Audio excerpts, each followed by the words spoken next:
1 sampai 10, tapi kita akan baca satu ayat saja menjadi ayat pendukung kita pagi hari ini di ayat 10.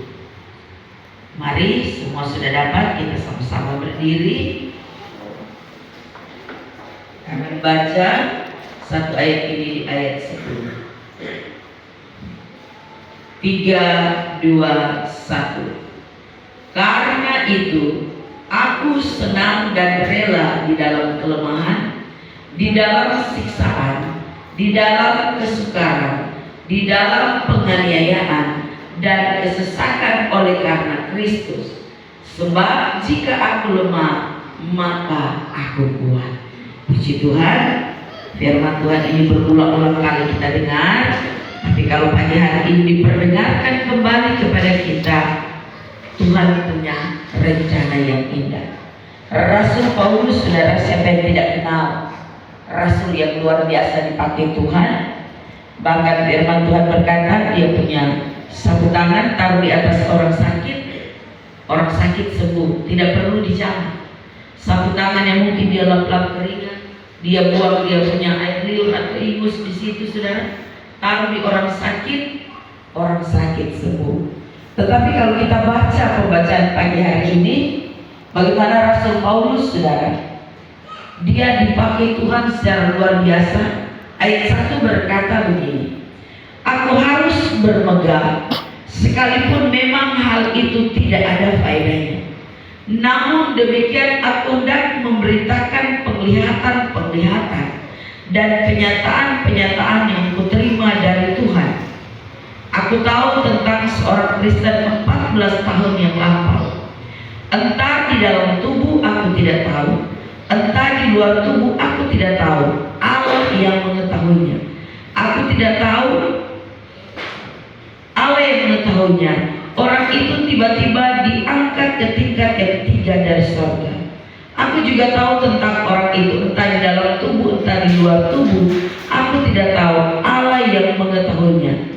Ia tiba-tiba diangkat ke Firdaus, dan ia mendengar kata-kata yang tak terkatakan yang tidak boleh diucapkan manusia. Atas orang itu aku hendak bermegah, tetapi atas diriku sendiri aku tidak akan bermegah, selain atas kelemahan-kelemahanku. Rasul Paulus, pemakaian Tuhan luar biasa bagi dia. Bahkan ada pernyataan-pernyataan yang luar biasa yang Tuhan berikan kepada Rasul Paulus lewat penglihatan. Dia lihat kata entah itu di dalam tubuh, entah itu di luar tubuh, dia tidak tahu. Tiba-tiba ada seorang yang diangkat ke Firdaus. Artinya ini suatu penglihatan, suatu pernyataan dari sorga langsung yang bisa Tuhan bukakan kepada Rasul Paulus. Tetapi dia tidak bangga dengan itu. Di ayat 6 dia katakan, di ayat 5, atas orang itu aku hendak bermegah, tetapi atas diriku sendiri aku tidak akan bermegah, selain atas kelemahan-kelemahanku. Sebab sekiranya aku hendak bermegah juga, aku bukan orang bodoh lagi, karena aku mengatakan kebenaran. Tetapi aku menahan diriku supaya jangan ada orang yang memperhitungkan kepadaku lebih daripada yang mereka lihat padaku atau yang mereka dengarkan padaku. Orang sehebat Rasul Paulus, dia memiliki kerendahan hati yang luar biasa. Ternyata pemakaian Tuhan yang luar biasa tidak berubah, hatinya tetap rendah hati. Dia tetap menganggap bahwa pemakaian Tuhan itu adalah kasih karunia, bukan karena dia bisa. Karena banyak sekarang hamba Tuhan ketika dipakai Tuhan sudah merasa wow, merasa hebat. Yang ditonjolkan bukan lagi Tuhan Yesus, tetapi dirinya sendiri. Dan kita melihat ada begitu banyak hamba Tuhan besar yang mulai jatuh di dalam hal kesombongan.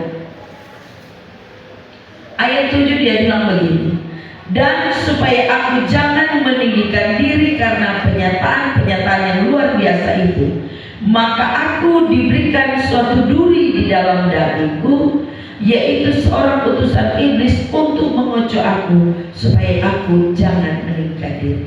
Ketika Tuhan izinkan proses masalah, dia tidak bilang, Tuhan, seharusnya yang levelnya saya ini sudah pernah alami masalah, sudah akan ada proses seperti ini. Tetapi Rasul Paulus bilang, Tuhan sengaja menaruh duri dalam daging utusan iblis untuk mengocok dia. Terkadang duri dalam daging itu, saudara, sesuatu yang kita mau cabut itu sakit, tidak dicabut pun tetap sakit. Artinya mau kita siap atau tidak, kita terima atau tidak, tetap berat dialami. Dan itu dialami oleh Rasul Paulus. Tuhan mengirim utusan iblis untuk mengocok dia dengan satu tujuan, supaya dia kata jangan tinggi hati. Bayangkan, kita melihat level iman yang luar biasa dari Rasul Paulus.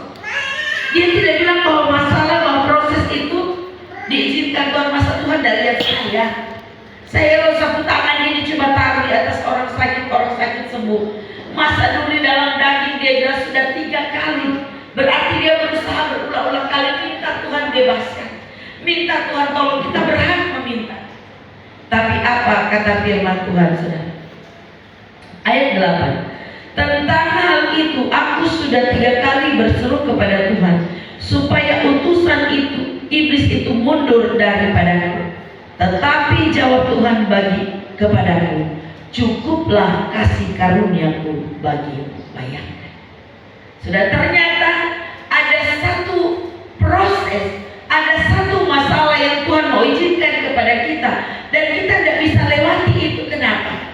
Karena bagi Tuhan cukup jauh kasih karunia. Artinya ketika kita mengerti bahwa ini dalam rencana Tuhan, dalam kehendak Tuhan, kita akan berkata Tuhan terima kasih. Dan itu dialami oleh Rasul Paulus. Dia bilang Tuhan berkata cukuplah kasih karuniaku bagimu, sebab justru dalam kelemahanlah kuasaku menjadi sempurna. Dalam kelemahan kuasaku menjadi sempurna. Ini luar biasa Bapak Ibu saudara. Karena apa? Ketika kita ada di titik ini, di titik terendah ini, di titik terlemah ini, kita cuma punya satu pengharapan. Terserah Tuhan mau jadi apa ini hidup. Ada amin? Karena kalau kita masih ada usaha, masih ada tenaga, masih ada kekuatan untuk berjuang dalam proses itu, kita masih ada saya masih bisa, saya pasti bisa lewat. Tapi kalau ada di limit ini, saudara, di titik ini, kita akan berkata terserah Tuhan. Saya mengalami, saudara, proses ini. Saya setelah lewati, saya baru bisa tertawa. Kemarin, saudara, di hari Kamis ya, saya tidak pernah menduga saya akan mengalami hal ini, karena saya sehat secara fisik, tetapi memang sejak hari Rabu saya sudah tidak ada nafsu makan. Itu sudah tidak enak, mau makan apa saja tidak enak. Hari malam Kamis kami mesti sempat Natal GPDI GPDI Bahodopi, saudara. Dan ada acara makan-makan, saya tidak makan, saya cuma ambil daging sepotong, dan itu saja saya makan, tidak pakai nasi. Karena memang leher sudah tidak enak, saudara. Kami pulang malam itu saya juga tidak makan sampai pagi. Tiba-tiba subuh selesai kami berdoa dengan Bapak, saya bolak-balik kamar mandi, saudara. Dan ternyata saya, saudara, sudah dehidrasi itu dari jam 12 siang. Tapi saya baru rasa jam 1. Kenapa saya dehidrasi? Karena seingat saya dari kemarin, saudara, saya tidak minum air putih lagi, tidak makan apa-apa. Selain itu daging sepotong itu. Dan memang Tuhan izinkan, saudara, juga termasuk kesalahan saya yang kurang memperhatikan soal kesehatan. Apalagi ibu gembala kalau capek dari pelayanan, saya memilih tidur daripada makan. Sekali ini perut ini keroncongan, sudah lapar sekali, sudah kering tenggorokan, saya memilih tidur, tidak mau makan. Dan memang Tuhan izinkan sekaligus pembelajaran buat saya bahwa kesehatan itu penting. Dan puji Tuhan, saudara, ketika ada satu kekasih antar berkat, saya selesai berdoa. Pada waktu kekasih ini datang, ibu gembala dalam keadaan kritis, saudara. Tapi saya bangun, saya kuatkan ini hati, karena waktu itu Bapak dengan Daniela sudah panas tinggi, saudara. Mereka sudah panas dari kemarin. Saya harus kuat menghadapi, saudara, karena saya tidak mau mereka melihat saya lemah. Karena kalau kelihatan saya lemah, mereka pun ikut lemah karena sakit Bapak dengan Daniela. Dan selesai saya berdoa, kekasih ini pulang, saya tidur. Waktu tidur itu, saudara, memang di saat tidur itu saya kembali tidur, saya sudah semua sudah seperti titik-titik, saudara. Hitam, kayak ada titik-titik di mata saya, saudara. Saya katakan, Tuhan, ada apa? Saya puja lagi, ini mata saya buka, tetap sama. Saya tutup lagi, tetap sama. Dan saya kasih bangun Bapak. Bayangkan Bapak sementara demam tinggi lompat dari tempat tidur. Pak, kita sudah tidak mampu. Ini yang saya alami pengalaman dari Rasul Paulus.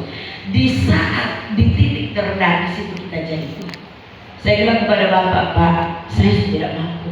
Ada juga tiba-tiba jemaat datang, saudara. Tidak kebetulan diutus Tuhan, saudara. Mereka datang di saat yang tepat. Dan mereka bawa saya ke puskes. Sampai di puskes penanganan, saudara, sangat-sangat enak. Kenapa saya katakan enak? Saya lawan keadaan, saudara. Karena memang tidak ada sama sekali bagusnya. Saya selesai dari puskes, dapat obat, kembali kami terus lanjut lagi ke bidan, saudara. Sampai di sana saya disuntik, dapat 1 kali suntikan.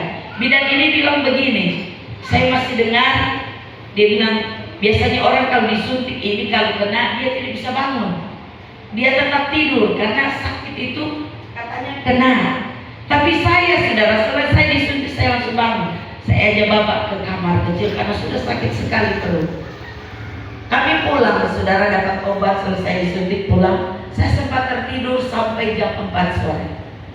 Jam 4 sore, saudara, itu memang saya sudah sesak napas, saya sudah gelap dunia, saya sudah tidak bisa berdiri. Saya kasih bangun bagi Bapak, saya panggil anak-anak.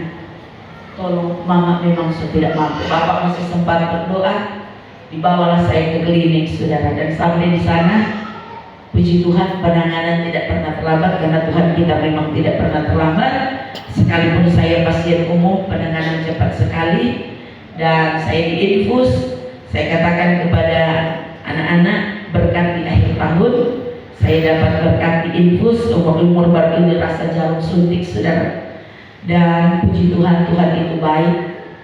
HB 34, saya sudah jantung anfal, darah 210/100, dan saya dalam keadaan koma kalau menurut ukuran manusia. Tapi saya bersyukur, puji Tuhan. Kenapa saya katakan terima kasih kepada Tuhan? Saya masih sadar. Dokter bilang begini, Ibu, biasanya yang sudah dalam keadaan ini sudah tidak sadar. Saya masih sadar, saya masih sadar, cuma gelap. Cuma itu yang saya rasa saya tidak bisa lihat apa-apa. Sampai di tempat tidur, saudara, puji Tuhan, penanganan oleh karena kemurahan Tuhan. Tuhan baik, Tuhan tolong lewati proses. Dan dalam keadaan kritis ini, saya katakan kepada Tuhan, saya belum mau mati, Tuhan. Karena masih begitu banyak pekerjaan yang belum selesai. Masih begitu banyak tanggung jawab Tuhan yang belum saya kerjakan. Kalau boleh saya meminta, jangan dulu pulang. Tapi dalam keadaan ini, saudara, suasana hati saya senang sekali. Karena saya merasa seperti sudah melayang-layang, sudah saya rasa enak. Tapi dari hati nurani yang paling dalam, saya bilang ke Tuhan, Tuhan, saya belum mau mati. Saya belum mau mati, Tuhan. Cuma itu yang saya minta. Dan puji Tuhan, Tuhan itu baik. Selesai 1 botol, saya minta pulang. Saya bilang seboleh, yang penting saya sudah tidak berkunang-kunang lagi mata, saya sudah bisa berdiri. Dan puji Tuhan, Tuhan baik, Tuhan dahsyat. Sekalipun hari ini mungkin Bapak Ibu Saudara masih melihat Ibu Gembala belum kuat karena fisik saya lemah, tetapi hati saya jadi kuat. Kenapa? Karena kemarin saya belajar ketergantungan kepada Tuhan itu harus sepenuhnya. Ketika di saat orang lain tidak tahu keadaan kita, cuma Tuhan yang tahu. Itulah sebabnya, saudara, firman Tuhan berkata begini. Sebab justru dalam kelemahanlah kuasaku menjadi sempurna. Kalau saya masih merasa kuat kemarin, kuasa Tuhan tidak bekerja bagi saya. Karena saya bukan anti dokter, bukan anti obat, saudara. Tapi saya berusaha untuk bergantung sungguh kepada Tuhan. Tapi ada titik di mana limit kehidupan saya itu cuma Tuhan yang bisa atas. Dan saya betul-betul menyerah.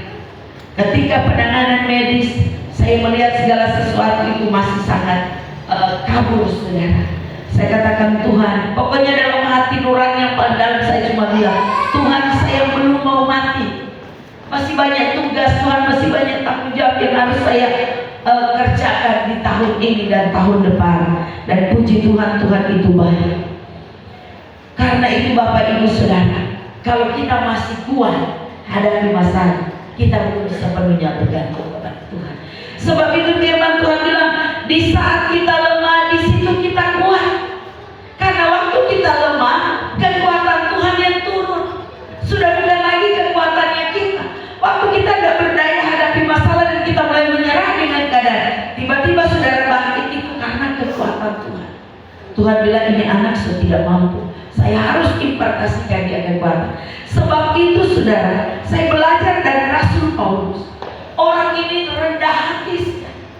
Orang ini dipakai Tuhan secara luar biasa, tapi dalam proses dan masalahnya, ketika Tuhan tidak tolong dia tidak bilang, wah Tuhan, kenapa Tuhan tidak tolong saya? Ini cuma sapu tangan, saya taruh di orang sakit, mereka sembuh. Kenapa duri dalam daging yang ada? Waktu itu saudara, Rasul Paulus, dia bongkok saudara. Dia ada mungkin tulang patah di bagian belakang ini, sehingga membuat dia bungkuk saudara.